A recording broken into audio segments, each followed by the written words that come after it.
इसे हासिल करके रहूंगा, चाहे इसके लिए मुझे कुछ भी करना पड़े।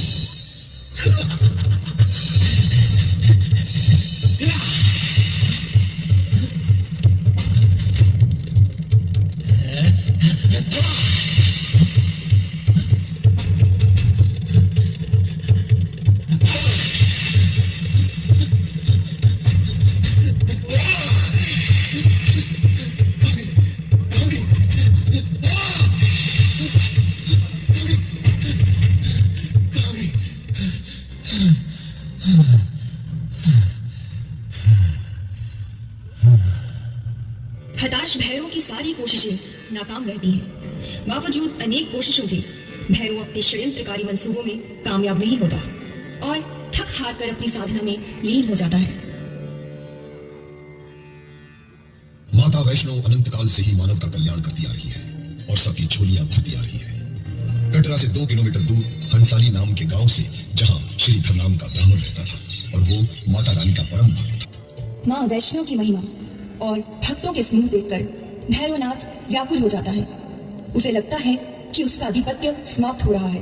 वो ये सब सहन नहीं कर पाता।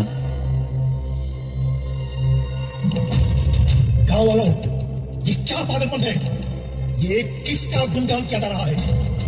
इस गांव में सिर्फ और सिर्फ मेरी पूजा होगी, मेरा ही गुणगान चलेगा।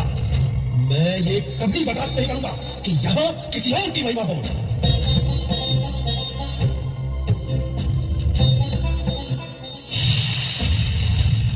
पंडित श्रीधर संतानहीन थे, परंतु माता रानी में उनका अटूट विश्वास था।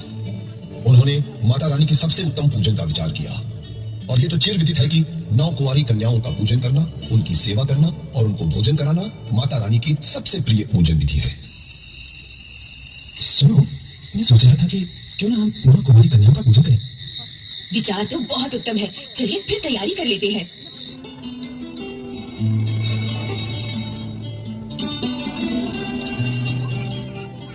परंतु उनकी ये इच्छा भैरवनाथ को ज्ञात हो गई। जय महाकाल, जय महाकाल। गुरुजी, गुरुजी, जय भैरवनाथ। क्या हुआ चेले? तुम तो ऐसे भागे आ रहे हो जैसे कहीं आसमान गिर पड़ा हो। गुरुजी, वो पंडित श्रीधर 9 कन्याओं का पूजन आयोजित कर रहा है और अगर उसका पूजन सफल हो गया तो आपका प्रभुत्व समाप्त हो जाएगा। नहीं, ये कदापि नहीं हो सकता। हम उसका पूजन कदापि सफल नहीं होने देंगे। विनाश काले विपरीत बुद्धि। भैरवनाथ ने भी ठान लिया था कि वो पंडित श्रीधर की 9 कन्याओं के पूजन को खंडित करके माता वैष्णवी का अपयश फैलाएगा। तत्पश्चात उसने अपने शिष्यों को बुलाकर आज्ञा दी। जय महाकाल, जय महाकाल। चले, ये लो विष और जाकर उस भोजन में मिला दो जो श्रीधर ने कन्याओं के लिए तैयार किया है। जो आज्ञा प्रभु। अपने गुरु की आज्ञा प्राप्त कर कुछ शिष्यों के साथ श्रीधर के घर अलख निरंजन, जय भैरवनाथ। जय माता दी। हे महात्मन, आप हमारे यहाँ पधारे। हम इस कृपा के लिए आपके आभारी रहेंगे। आज्ञा दें, हम आपकी किस प्रकार सेवा करें? हम इधर से यात्रा कर रहे थे और हमें अचानक प्यास लगी तो सोचा तेरे घर प्यास बुझा लें। घर आए अतिथि का सत्कार करना तो हमारा परम कर्तव्य है। ऐसा मानकर श्रीधर अपनी पत्नी समेत भैरवनाथ के शिष्यों की सेवा में जुट गए और उसी समय मौका पाकर भैरवनाथ के एक चेले ने कन्याओं के लिए बने भोजन में विष मिला दिया और वहां से चले गए।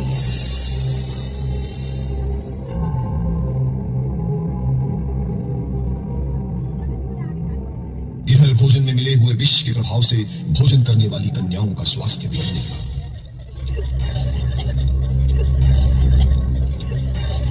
कन्याएं रोते बिलखते हुए अपने घर वापस चली गईं। इधर भैरवनाथ के शिष्यों ने पूरे गांव में माता रानी और श्रीधर का अपयश करना आरंभ कर दिया।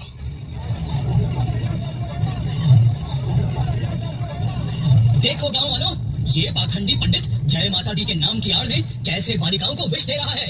चलो इन बालिकाओं को बाबा भैरवनाथ के पास ले चलो। वही तुम्हारे भगवान हैं, वही इन कन्याओं की और तुम्हारी रक्षा करेंगे।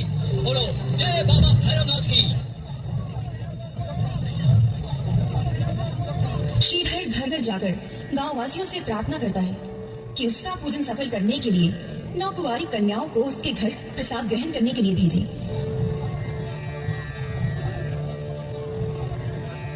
लेकिन सारा गांव कन्याओं को भेजने से इनकार कर देता है। ये सब देखकर पंडित श्रीधर और उनकी पत्नी व्यथित होकर विलाप करने लगे। विलाप करते हुए श्रीधर माता रानी की प्रतिमा के पास पहुंचकर रोने लगे। श्रीधर की व्यथा देखकर माता रानी से रहा नहीं गया और उन्होंने एक कन्या का रूप धारण कर माता आदि शक्ति के अन्य रूपों का आह्वान किया। हे बहन नैना देवी, ज्वाला जी, चिंतपूर्णी देवी, मनसा देवी, ब्रजेश्वरी देवी, कालिका देवी, शाकुंभरी देवी, चामुंडा देवी, प्रकट हो। और फिर सभी 9 देवियों ने कन्या का रूप धारण कर श्रीधर का पूजन संपूर्ण करने हेतु उसके घर की तरफ प्रस्थान किया।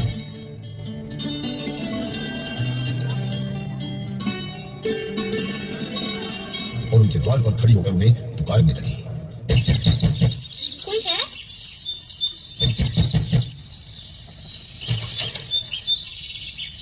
हमने सुना है कि आप कन्याओं को भोजन करा रहे हैं। हम 9 कन्याएं भी भूखी हैं।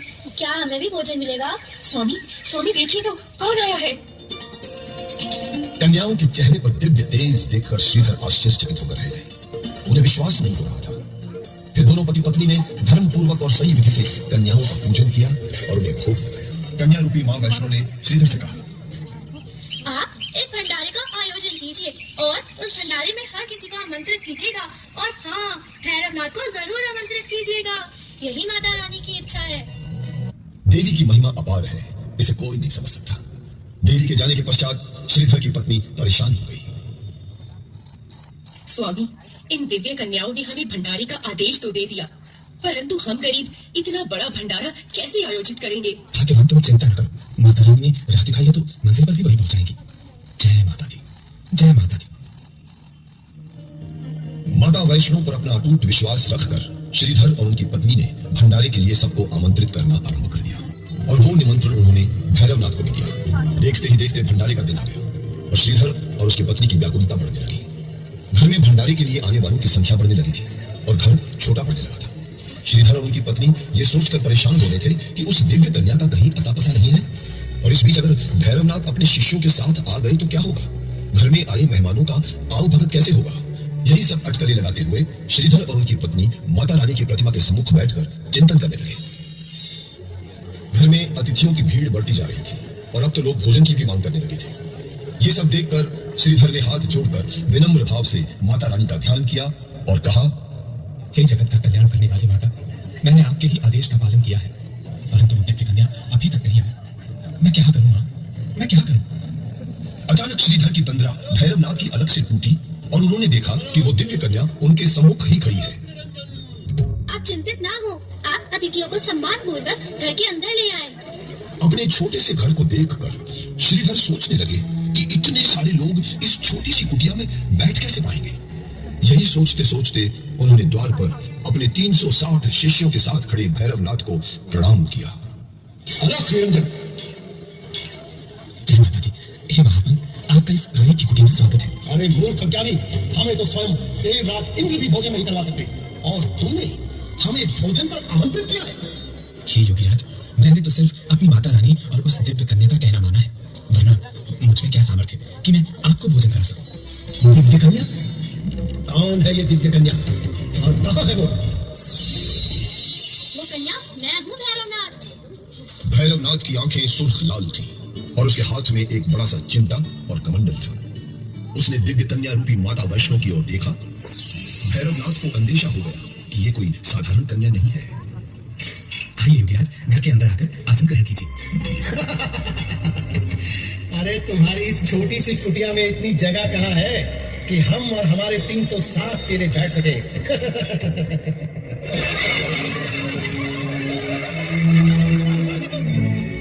परंतु माता की महिमा अपरंपार है, उनकी लीला को समझ पाना असंभव है। एक एक करके भैरवनाथ के 360 शिष्य घर में आ गए। ये देखकर भैरवनाथ की भौएं तन गई। उसने मन ही मन ठान लिया कि इस दिव्य कन्या का रहस्य जाने बिना वो यहां से नहीं जाएगा। आसन पर विराज कर भैरवनाथ ने अपने अलग अलग शिष्यों की इच्छा अनुसार विभिन्न प्रकार के भोजन की मांग की।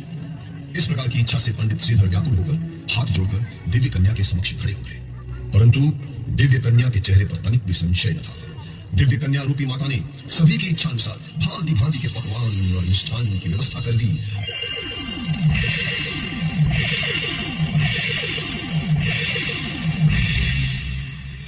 और ये देखकर भैरवनाथ क्रोध से आंखें लाल कर कुटिलता से बोला, अलख निरंजन, तुमने हमारे सभी शिष्यों और यहाँ आए सभी लोगों की इच्छा अनुसार भोजन की व्यवस्था की है, परंतु हमारा भोजन कहाँ है? आज्ञा करें योगीराज, मैं आपकी क्या सेवा करूं? अरे हम औघड़ साधु हैं मूर्ख। पूछ पूछ इस कन्या से, क्या ये घर आए साधु की इच्छा पूर्वक भोजन करवा सकती है? बोलो योगीराज, क्या इच्छा है? हम औघड़ साधु है कन्या, हमारा प्रिय भोजन है मांस और मदिरा। हमारी भूख उसी से शांत होगी। हे भैरव, यह ब्राह्मण के घर का भंडारा है और यहाँ इस प्रकार की वस्तुओं की अपेक्षा करना अनुचित होगा। अतः तुम इस सात्विक भोजन को स्वीकार करो। है नादान कन्या, हमारे समक्ष स्वयं देवता भी अपने कथन कहते हुए विचार करते थे और तू हमें ही तिरस्कृत कर रही है। इतना कहकर भैरवनाथ कन्या रूपी वैष्णव माता का हाथ पकड़ने की चेष्टा करता हुआ उनकी तरफ लपका।